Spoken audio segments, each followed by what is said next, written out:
মই সেইদিনা এটা ছ'চিয়েল মিডিয়া পোষ্টত আৰু লিখিছিলোঁ যে আমাৰ অসমীয়া ডেকাসকলে শ্বপিং মল হওক হস্পিটেলৰ হওক লিফ্টত আৰু তাত চিকিউৰিটি গাৰ্ড কৰি আছে। কিন্তু আপুনি যদি শ্বপিং মলখনৰ বাহিৰত চায় আৰু হস্পিটেলখনৰ বাহিৰত চাই পুৰি বিকা, ফুচকা বিকা বা পপকৰ্ণ বিকা, এই সকলোখিনি কি কৰিছে বিহাৰী সম্প্ৰদায়ৰ লোকৰ হাতত আছে।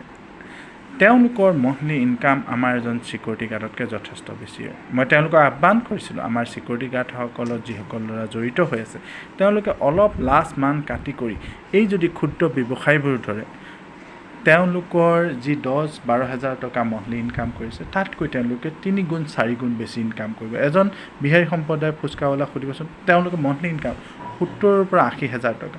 সেইদৰে পদপথত যিসকল মিয়া ভাইসকলে শাক পাচলি বিক্ৰী কৰি আছে তেওঁলোকৰ পৰাও শিকি আমাৰ ডেকাসকলে কিয় শাক পাচলি বিক্ৰী কৰে। আজি ধৰ্ম হৈছে অৰ্থনীতি।